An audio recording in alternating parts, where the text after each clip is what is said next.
In today's weekly news video, we're going to touch on some really funny things out of BGS. It's quite laughable what's happening there, so I'll get to that in a second. We'll touch on, a pretty cool card that SGC have recently graded that's currently up for auction.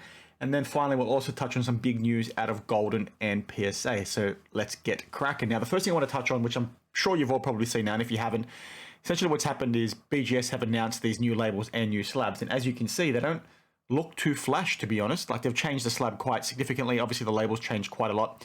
And it just doesn't look right. It looks quite cheap. And what's been really funny about this is that, this is all part of their advertising out at the National. So there's billboards, not billboards, but like giant posters up with these new slabs on there. They're on one of their websites that you can access. It's not on the public website, but you can access it. And what's pretty funny about this is they've copped, a lot of heat. And what BGS have turned around and said is, well, these are not our actual slabs. These are just prototypes. So everybody's like, well, hang on, guys. Why would you, go to all that effort, spend all that money to have all this display done out at the National for something that's just a prototype that you're still working through? And what's obviously very clearly happened is these are the slabs, and they've understood what the backlash is now from the hobby, because everyone's hating on them essentially, and now they're trying to backtrack, which is pretty funny to see. But what is pretty hilarious is how probably little customer research they would have done, right? Because I've not seen one person that says this slab looks good. Like, I understand they've got the new logo on there and things like that, and the new logo does look a bit cleaner, but it just doesn't flow on the slab. And they've got this new frosted outline around the slab. You can't see my mouse, but you can see the new frosted outline. It just looks a bit strange. It looks very fake, and the font, it just doesn't flow. So, I'm very curious to see what they're going to come up with to try and fix this. Like, I like the look of BGS's current labels, right? Why can't they just keep the current labels? Yeah, their slabs are not the best, in my opinion, but the labels are pretty cool. So why can't they just keep those? So very curious to see what they come on and do from here. But it's just pretty funny, right? People are, hating on this like crazy. It's all over their posters. Look at their booth out at the National, and you'll see giant posters with exactly these labels and slabs. And it's like, well, hang on, guys. That's not it. Psych. It's like, why did they go to that effort, right? It's pretty silly. Now, the next thing I want to touch on is SGC. So they've recently graded a Mickey Mantle. I think it's 52 tops is what it is, his rookie year. Rookie card, 9.5. Now, this is expected to sell for over $10 million. It's currently listed on Heritage Auctions, and I think there's still like 30 days to go or something along those lines.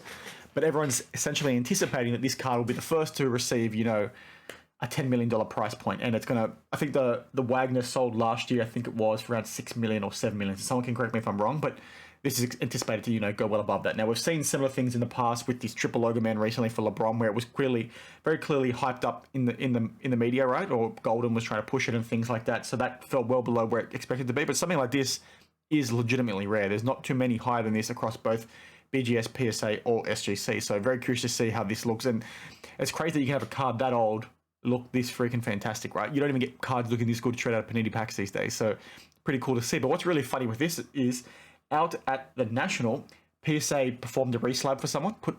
So somebody had this card graded in a PSA 10 in an old slab. PSA put it in the rehold, and now it's currently on display at the National, sort of to like say to SGC, well, hang on, guys, we've got a 10 here that's going to go up for auction soon that one of our customers wants to put up.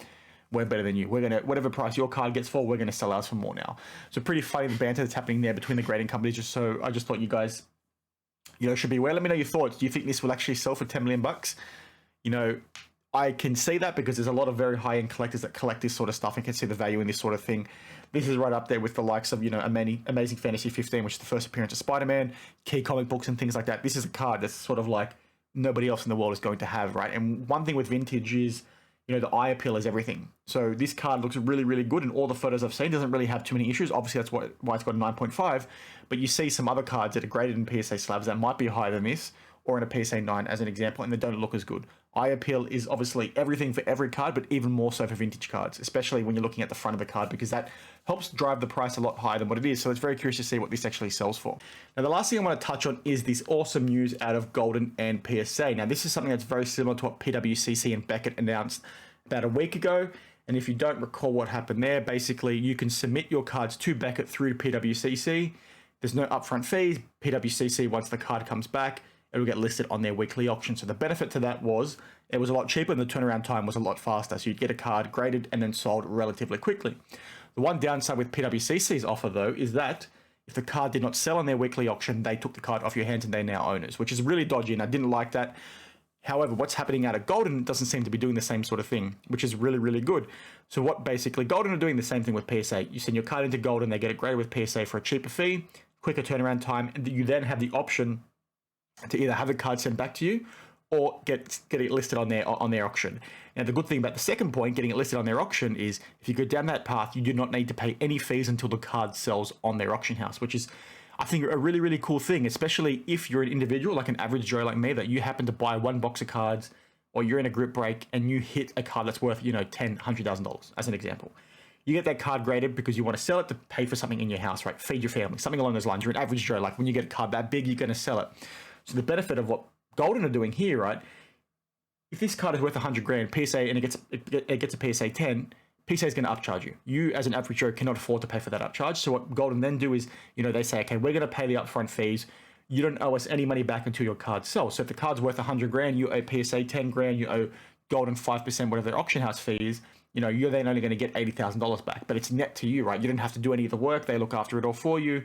The upcharge is in there. You're not going to be unlucky where, for whatever reason, you get this card, it's worth 100 grand, you pay for it. You have to somehow get a loan to pay for that upcharge, which would be really silly to do. But some people are obviously doing that. Then you're out of pocket when the card doesn't sell. This just makes that whole process really streamlined. I really like it. I think it's really good to see that, these guys are probably not charging the same dodgy approach, or not doing the same dodgy approach that PwC is doing, where they're taking ownership of the card. I can't see anything about that. I also can't see anything specifying that it has to go through their auction house. So if you want to get the card back in hand, I believe you can do that. So let me know your thoughts down on that in the comments below. Let me know your thoughts on anything, actually. I'm really curious to see, especially what your thoughts are, on the Beckett slabs, because I think they looked really crap. I understand the need to change and things like that, but I just think they look cheap. They don't look like something that, you expect from Beckett. But at the same time, Beckett has been shocking with their communication. They've been shocking with their operations. I'm not surprised they've made this kind of mistake. So please, like I said, share that with me down in the comments below. Let me know if you're at the National as well. Obviously, I'm loving watching all these videos right now. I can't attend it myself because I'm here in Australia. I'm planning to attend next year. That's still in the works, so hopefully I can attend, because it would honestly be a dream come true. So let me know if you've been before, if you're going for one of the days, or if you've seen anything pretty cool that you think I should be aware of. So I'm always happy to have a chat on that, like I say in every video. Now, just one thing before I go, I've got another card show tomorrow, CollectorCon here in Sydney. It's a bit of mixture of everything. It does like action figures, rare comic books, all that sort of stuff. It's a bit of everything. CollectorCon, you get the name.